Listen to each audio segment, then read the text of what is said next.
मान्यवर, पहली बात मैं स्पष्ट करना चाहता हूं, मैं 30 साल से विधानसभा और संसद में जनप्रतिनिधि के रूप में चुनकर आता हूं। मुझे लंबा अनुभव है संसदीय प्रणाली का। विपक्ष के नेता महोदय कहते हैं कि पहले मेरी बात का आप जवाब दीजिए, मैं सुनना चाहता हूं। आपकी मुनसफी से संसद नहीं चलेगी। मेरे आप बोलने का क्रम मैं तय करूंगा। इस तरह से नहीं चलेगी संसद। मान्यवर, उनको धैर्य रखना चाहिए मेरा जवाब सुनने का। इनकी एक एक बात का जवाब मैं दूंगा, मगर मेरे भाषण का क्रम वो तय नहीं कर सकते, मैं करूंगा, क्योंकि मैं बोल रहा हूं।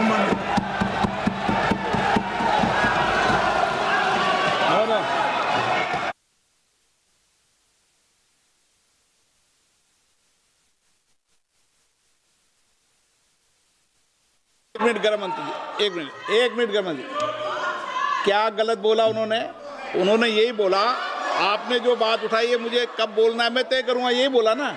उसमें क्यों उत्तेजित हो रहे हो आप?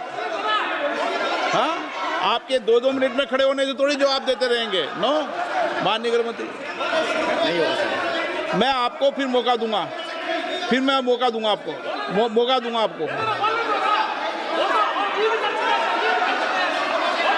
हाँ बोलिए, बोलिए सर। ये बोलिए। आपने अगर अमित शाह जी का रिस्पांस देखा तो ये कंप्लीटली डिफेंसिव रिस्पांस है। ये घबराया हुआ रिस्पांस है, ये डरा हुआ रिस्पांस है। अब सुनिए पूरी बात, प्लीज मानिए। नो, सच्चा रिस्पांस नहीं है। माननीय गृह मंत्री जी, मान्यवर, आपके चेहरे पर बैठो। मान्यवर, आपके चेहरे पर चिंता की लकीरें मैं देख रहा हूं कि मैं क्या बोलूंगा। मैं उनके उकसावे में नहीं आऊंगा, मैं मेरे विषय पर बोलूंगा। मान्यवर, मैंने इतना ही कहा कि मैं मेरे भाषण का क्रम मैं तय करूंगा।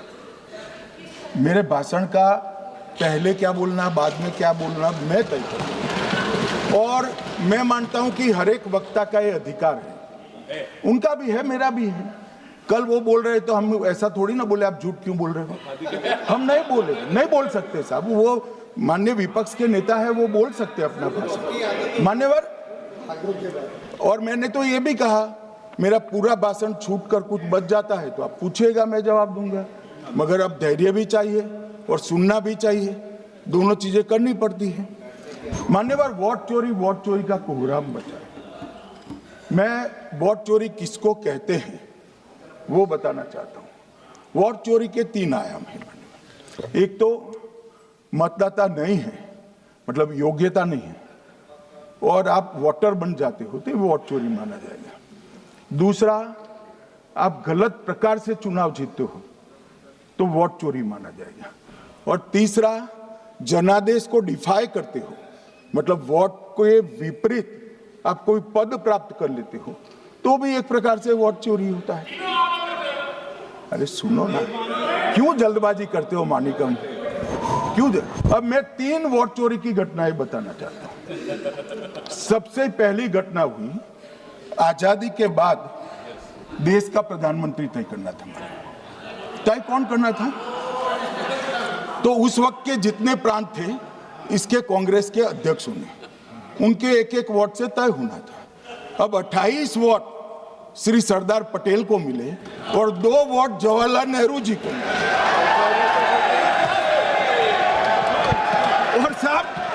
और साहब प्रधानमंत्री जवाहरलाल जी बने।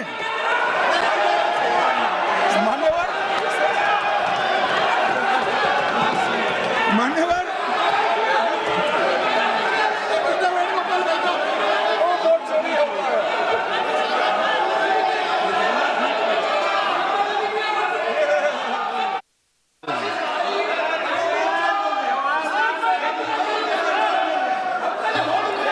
प्लीज माननीय गृह मंत्री जी,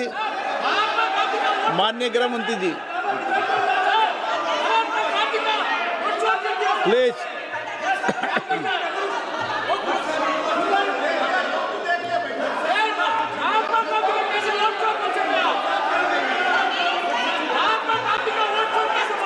बैठो बैठो, बैठिए माने, प्लीज प्लीज प्लीज।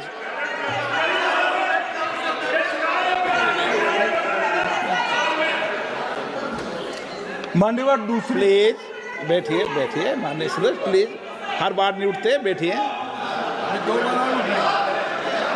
मान्यवर दूसरे प्रकार की वोट चोरी और नैतिक तरीके से चुनाव जीतना, ऐसी वोट चोरी भी भूतकाल में एक बार हुई थी। श्रीमती इंदिरा गांधी रायबरेली से चुनी गई। इलाहाबाद हाईकोर्ट में श्री राजनारायण पहुंचे कि चुनाव नियमों के अनुसार नहीं हुआ। इलाहाबाद हाईकोर्ट ने ये तय कर दिया कि श्रीमती गांधी ने उचित तरीके से चुनाव नहीं जीता है, हम इसको रद्द कर देते। मान्यवर, ये भी वोट चोरी थी, बहुत बड़ी वोट चोरी थी। और उसके बाद में क्या हुआ? उसके बाद में क्या हुआ? उसके बाद में वो वोट चोरी को ढकने के लिए संसद में कानून लाया कि प्रधानमंत्री के खिलाफ कोई केस ही नहीं हो सकता। मैं विपक्ष के नेता को कहना चाहता हूं, इम्यूनिटी की बात आप चुनाव आयोग की पूछ रहे हैं, इसका तो मैं जवाब दूंगा, इसका मैं जवाब दूंगा इम्यूनिटी का। मगर ये इम्यूनिटी जो श्रीमती गांधी ने दी थी, इसके लिए आपका क्या कहना है? आपका क्या जवाब है? और उन्होंने तो स्वयं के लिए ले ली। उनका आरोप है। प्लीज, ऐसे नहीं चलता मान्यवर। आप जब बोले, जब 5-5 मिनट उठेंगे क्या? ये मान्यवर, उनका आरोप है। आप भी बोले, आप भी बोले, आप भी बोले। नो, गलत। 1-1 मिनट में सदस्य नहीं उठेगा ना। मान्यवर, उनका आरोप है कि सरकार ने बनाया तो लोकतंत्र ने बनाया, तो जो समय का केस था वो बताया है, आगे का तो बताया। मोदी जी को भी सब लोगों ने प्रधानमंत्री बनाया है भाई, आपकी कृपा से नहीं बने हैं। मान्यवर,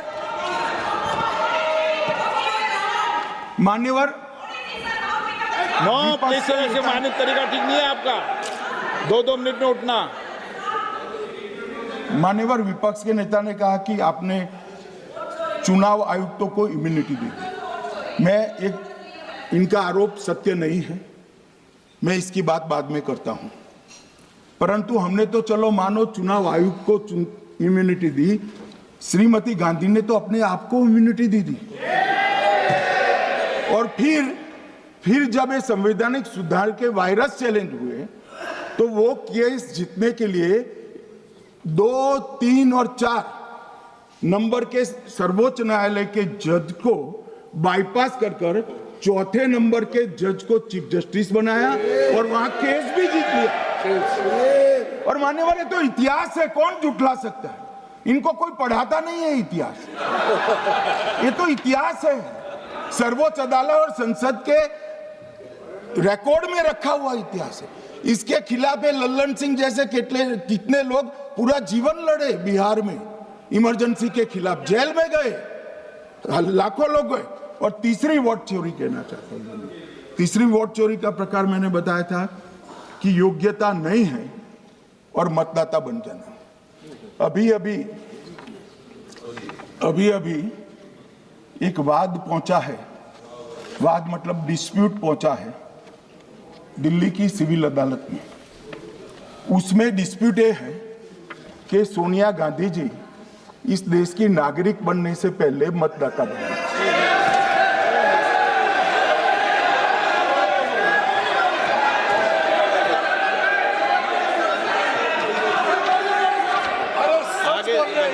आगे सुनो, बोल क्या रहे, पूरी बात तो सुनो। मान्यवर,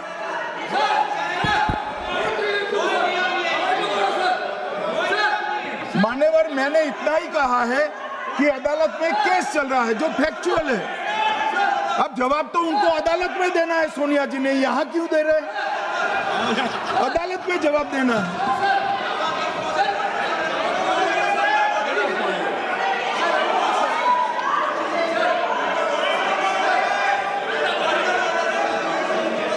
बीच के भाषण में पॉइंट ऑफ ऑर्डर नहीं होता। नहीं है सर, आप दिलाइए सर।